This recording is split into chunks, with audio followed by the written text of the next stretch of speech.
인피니트 게임. 무언가를 지향해야 한다. 게임 연구는 우리가 믿고 지지하는 비전이지 반대하는 대상이 아니다. 리더 입장에서 사람들이 무언가 대항하도록 만들기는 쉽다. 심지어 강군의 상태로 촉진시킬 수도 있다. 사람들은 화가 나거나 두려울 때 감정이 격해지기 때문이다. 대항은 대상을 악마화하고 비방하고 거부하는 행위다. 특정한 반응을 끌어내기 위해서 이미 있는 존재에 집중하게 한다. 반면에 무언가를 지향하면 유리가 생긴다. 사람들은 의지를 불태우고 낙관적인 마음과 희망을 품는다. 지향하는 행위는 모두 함께 선한 신념에 동참하도록 초대하는 것이다. 상상력을 소유해서 아직 존재하지 않는 미래에 집중하게 만든다. 예를 들어서 빈곤 퇴치를 위한 투쟁과 모든 사람에게 자기 가족을 부양할 권리를 부여하려고 분투하는 것을 비교해보자. 빈곤 퇴치가 목적이면 모두 같이 대응해야 할 적이 생긴다. 마치 이길 수 있는 게임, 즉 유한 게임에서 목표를 세운 듯하다. 빈곤을 한 번에 완벽하게 퇴치할 수 있다고 잘못된 믿음을 가지게도 한다. 반면에 모든 사람에게 자기 가족을 부양할 권리를 부여하기 위해 애쓰면 추구할 목적이 생긴다.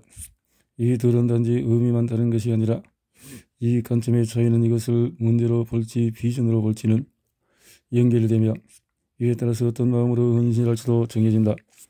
첫 번째 관점으로 바라보면 해결할 문제가 생기고, 두 번째 관점으로 바라보면 인간의 존엄과 근한 가능성에 관한 비전이 생긴다. 빈곤 감소보다도 자기 자신과 가족을 부양할 수 있는 사람의 수를 늘리는 데 의욕이 샘솟는다. 지향과 대항의 차이는 미묘하지만 현저하게 크다. 미국의 독립선언문을 작성했던 이들은 이 사실을 본능적으로 알고 있었다. 근시안적으로 보면 미국을 대영제국으로부터 독립시키고자 했던 미국 지도자들은 대영제국에 대항하는 입장이었다. 사실 이들은 영국의 태도에 무척 화난 상태였다. 독립선언문의 60% 이상이 왕에 대한 불만을 표하는 내용이다. 그러나 그들의 진정한 언능력은 대항이 아니라 자신이 원하는 미래에 대해서 지향이었다. 독립선언문에도 자신들이 어떤 미래를 원하는지를 그 어떤 내용보다도 앞서 기술했다. 그래서 독립선언문을 읽으면 가장 먼저 그들이 꿈꾸는 이상적인 세계관이 나온다. 앞의 문장들은 그 뒤에 이어지는 내용의 맥락을 만들어주며 방향성을 제시한다. 개개인이 공감할 수 있으며 쉽게 기억할 수 있는 이상향을 보여준다. 독립선언문 후반부를 살펴보면 다음과 같이 왕에 대한 불만을 표하는 글이 많이 나온다. 국왕은 식민지의 인구를 억제하는 힘을 썼다. 이를 위하여 외국인의 기합의에 반대했고, 외국인의 이주를 장려하는 법률도 허가하지 않았으며 토지를 새로이 취득하는 데에도 여러 가지 조건을 붙여서 까다롭게 했다. 하지만 학자들이나 역사강을 빼면은 이 내용을 줄줄 외우고 있는 사람은 거의 없다. 반면에 독립선언문의 앞부분에 등장하는 모든 사람은 평등하게 태어났다는 문장은 미국인 대부분이 힘들이지 않고 의무의 생명권자, 자유권과 행복의 추구권이라는 세 개의 요소를 외우고 있는 사람들도 많다. 그만큼 국민 정신에 깊게 뿌리내리고 있다는 뜻이다. 미국인들은 당대 애국자와 정치인들의 정신이 고스란히 담긴 이 문구에서 자신이 무엇을 위해서 살아야 하는지, 조국의 건국 이념이 무엇인지 떠올린다. 다시 말해서 독립선언문의 초반 내용은 미국인들이 무엇을 지향하고 있는지를 보여준다. 포용적이어야 한다. 사람들은 어딘가에 소속되고자 하며 소속감을 느끼고 싶어한다. 교회에 다니거나 퍼레이드나 집회에 참석하거나 좋아하는 팀의 유니폼을 입고 경기를 관람하면서 한무리의 인원이 된 기분을 즐긴다. 대의명분은 개인의 존재보다도 큰 의의를 추구하는 사람들과 함께하자는 초청이다. 어떤 이의 대의명분을 들었을 때 낙관적이고 구체적이며 지금과는 다른 미래가 떠오른다. 마음속에 숨어있던 열정이 솟아나서 사람들과 함께하겠다고 자처하게 된다. 올바른 대의명분을 세우면 사람들이 모인다. 그들은 아이디어를 더 많이 내고 시간을 더 쏟고 경험을 더 많이 공유하는 등 원하는 미래를 구현하는 데 도움이 되기 위해서 무엇이든지 하려고 한다. 이게 바로 사회운동의 시작이다. 처음에는 몇몇 사람들이 소규모로 시작한다. 그러다가 이들의 이상적인 미래 비전이 알려지면 사람들이 모여든다. 초기에 모인 사람들은 무언가를 얻기 위해서가 아니라 주기 위해서 찾아온다. 그들은 돕고 싶어한다. 새로운 미래를 열고자 한다. 이들은 처음에는 다른 사람의 대의 명분에 끌려오지만은 결국 그 대의 명분이 자기 것이 된다. 단순히 세상을 바꾸겠다 혹은 한 획을 긋겠다라는 말로 정확히 무엇을 성취하려는지 알 수 없다. 의도는 좋지만은 이미 있는 방향성으로 삼기에는 너무 초상적이다. 다시 말하자면 대의 명분은 아직 실현되지 않은 구체적인 미래의 비전이다. 사람들이 기꺼이 모든 것을 내놓고 희생만큼 매력적인 미래다. 비전이라는 단어에는 볼 수 있어야 한다는 뜻이 내포되어 있다. 사람들을 두루 불러 모을 만큼 효과적인 대의 명분을 만들려면 구현하고자 하는 세상이 정확히 어떤 모습인지 눈에 보이게 구체적으로 표현할 수 있어야 한다. 조직이라는 리더가 추구하는 세상이 어떤 모습인지 정확히 그려지도록 해야 사람들의 에너지를 쏟고 자신을 희생할 수 있다. 명확한 대의 명분이 사람들의 열정을 불태울 수 있다. 저희는 열정적인 직원을 채용합니다 라는 말은 채용 공고문의 단골 문구다. 하지만 지원자가 면접에는 열성적이지만 회사가 따르는 대의 명분에는 열의가 없을 수도 있지 않은가. 사실 열정이 없는 사람은 없다. 하지만 모든 사람이 다 같은 분야의 열정을 느끼지는 않는다. 무한 게임식 리더는 함께 대의 명분을 추구할 직원, 고객 투자자를 적극적으로 찾아 나선다. 직원을 채용할 때 지원자의 업무 지식이 얼마나 풍부한지보다 기업 문화에 얼마나 적합한지 사람인지를 주로 본다. 업무는 채용 후에 가르치면 되기 때문이다.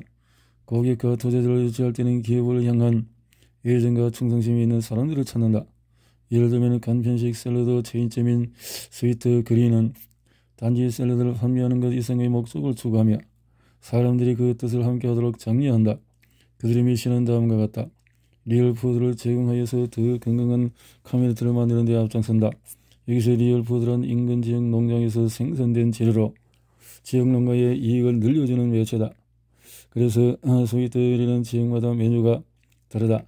단순히 맛있어서 스위트그린 샐러드를 사먹는 사람도 많겠지만 인근 지역에서 생산된 농산물을 소비해서 지역 농가를 도와야 한다고 생각하는 사람들은 스위트그린의 열렬한 지지자가 된다.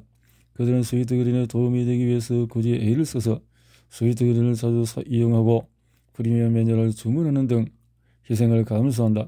자신의 가치관과 신념을 쫓고 더 나은 세상을 만들기 위해서 어떤 형태로든 스위트그린의 보탬이 되고자 한다. 이렇게 그들은 한마음 한뜻으로 대의 명분을 진전시키는 것이다. 봉사정신이 있어야 한다. 대의 명분이 성립하려면 관련 무리가 최소한 둘은 있어야 한다. 공여자와 수혜자다. 공여자는 대의 명분을 실현하기 위해서 아이디어를 제공하거나 열심히 일하거나 돈을 기부한다. 그에 따라서 수혜자는 이익을 받는다. 봉사정신을 담은 올바른 대의 명분이라면 조직이 창출하는 핵심 이익이 자신이 아니라 다른 사람에게 돌아가야 마땅하다.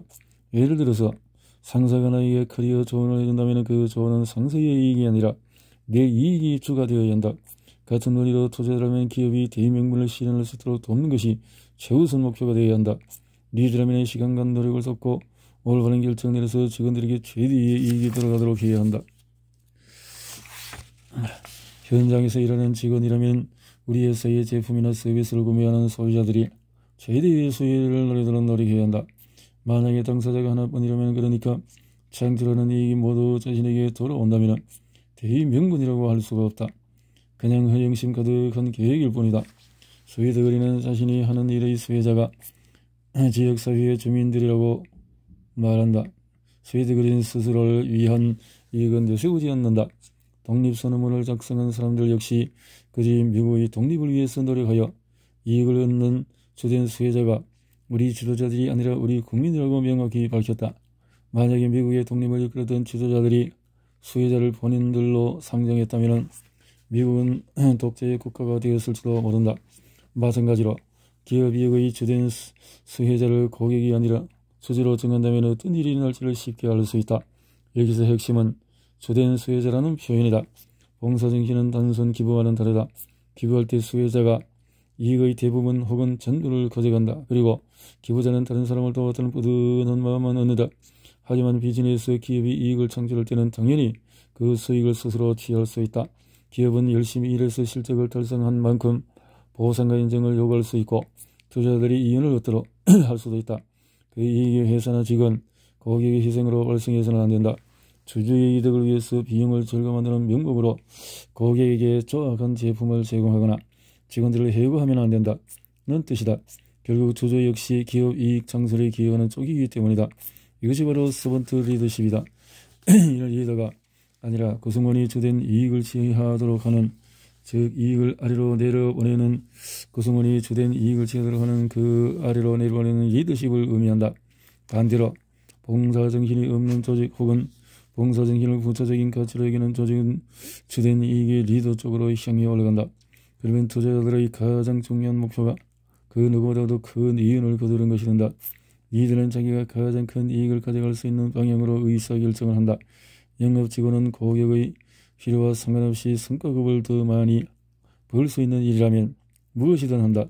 오늘날 수많은 기업에서 이런 방식으로 이익을 추구한다. 각자 자신의 이득만을 생각하고 다른 사람의 수혜는 뒷전으로 미루는 문화가 지나치게 널리 퍼져 있다. 봉사정신이 대명분의 기반이 있어야 한다는 사실은 무한게임의 연장선에 있다.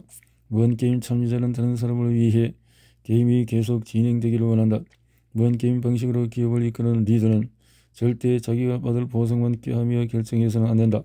참여한 게임에서 계속 플레이할 수 있는 기업으로 크도록 노력해야 한다. 투자자 역시 자신이 최대의 수혜자가 되어서는 안 된다. 투자자가 신뢰하며 투자자의 대명분으로 이어갈 수 있는 기업이 이익을 가져가야 한다. 무한 게임식 투자자는 위대한 가치를 실현하는 데 기여하고자 한다. 이런 투자가 성공적인 경우에 이익도 매우 크다. 유한 게임식 투자자는 보상을 전부 혼자 차지할 생각으로 도박하듯이 투자한다.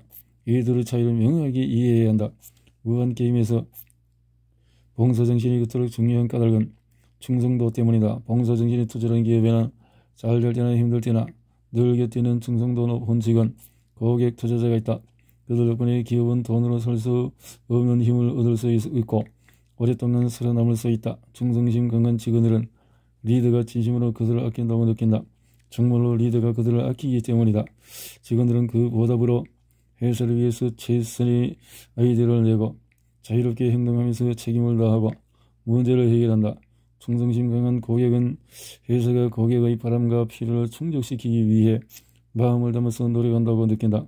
정말로 회사가 그렇게 노력하기 때문이다. 이에 고객은 늘 그 회사의 제품을 구매하고 주변 사람들에게도 홍보한다. 비싸더라도 프리미엄 제품을 구매하기도 한다. 잘 운영되고 있는 기업은 투자자가 진정으로 기업의 발전과 대명분 침체에 도움을 주고자 노력한다고 느낀다. 정말로 투자자가 그런 도움을 주고 있기 때문이다. 이렇게 하면 결과적으로 모든 당사자가 혜택을 받는다.